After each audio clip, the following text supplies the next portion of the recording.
আমার এক মামাতো ভাইয়ের বিয়ের উদ্দেশ্যে রওনা দিলাম। ছবিতে আমার মেয়ে, আমার স্ত্রী, আমার মা, এরপর আমি। আজ অলরেডি গাড়িতে উঠে গেছে, আপনারা দেখতেই পাচ্ছেন। এখন আমাদের কার রওনা দিচ্ছে শিউরির উদ্দেশ্যে। এখন আমরা শিউরি পৌঁছে গিয়ে সেন ভাই মিষ্টি নিয়ে নিলাম।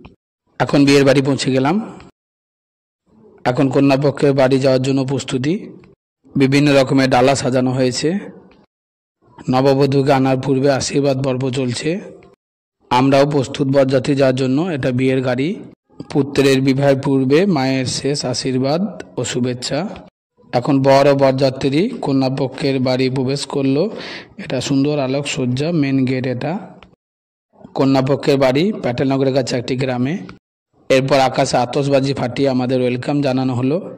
এক সুন্দর স্বর্ণালী সন্ধ্যা আমরা চাক্ষুষ করলাম। ব্যাপক, খুব সুন্দর। আমাদের প্রত্যেকে গোলাপ দিয়ে বরণ করা হলো। এদিকে কন্যা যাত্রী খাওয়ানো চলছে। এখানে বিভিন্ন রকম স্টলের ব্যবস্থা ছিল। আমার মেয়ে, আমার স্ত্রী এখন পকোড়া খাচ্ছে। এটা আমার ছেলে। আমি চাই একটু চুমুক দিয়ে নিলাম। এটা তন্দুরি চাপ, ভীষণ সুস্বাদু। এখন আমার মামা কন্যাকে বরণ করে নিচ্ছেন এবং আশীর্বাদ করছেন দাম্পত্য জীবনের পূর্বে। আমরাও একটু শেয়ার করে নিলাম ছবি। সকল বরযাত্রীদের জন্য স্পেশাল টিফিনের ব্যবস্থা ছিল। বরকে বরণ করার পর সোনার আংটি দিয়ে আশীর্বাদ করা হলো কন্যাপক্ষ থেকে। বরকে কেন্দ্র করে 7 জন বিবাহিত পুরুষ 7 পাকে ঘুরছে। পাত্রিকা আনা হলো। এখন চলছে শুভ দৃষ্টি অনুষ্ঠান। শুভ দৃষ্টির পর এবার মাল্যদান। বর কনে উভয়কে মাল্যদান করছে। খুব সুন্দর মুহূর্ত, স্মরণীয় মুহূর্ত দুজনের জন্যই। শুরু হয়ে গেল হস্তবন্ধন পর্ব। সকলের উপস্থিতিতে নাপিত, পুরোহিত, তারপর সিঁদুরদান। আমাদের এইভাবেই সিঁদুরদান অনুষ্ঠান হয়।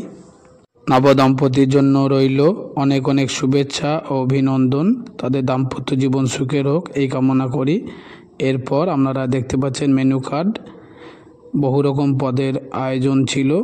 অতিথি আপ্যায়নের কোনো ত্রুটি ছিল না বরযাত্রীদের জন্য। এখানে দেখতে পাচ্ছেন আমার স্ত্রী, আমার পুত্র, কন্যা, মা, আমি, সবাই। এরপর আমরা ফিরে গেলাম বাসে করে।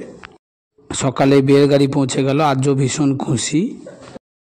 এখন নবদম্পতি ঠাকুরের আশীর্বাদ গ্রহণ করছে। নবদম্পতিকে শঙ্খধ্বনি, উলুধ্বনি, খই ছিটিয়ে এবং মিষ্টিমুখ করিয়ে বরণ করে নেওয়া হলো। সবশেষে এখন আশীর্বাদ পর্ব। ব্লগটি কেমন লাগলো একটু কমেন্ট করে জানাবেন। ধন্যবাদ।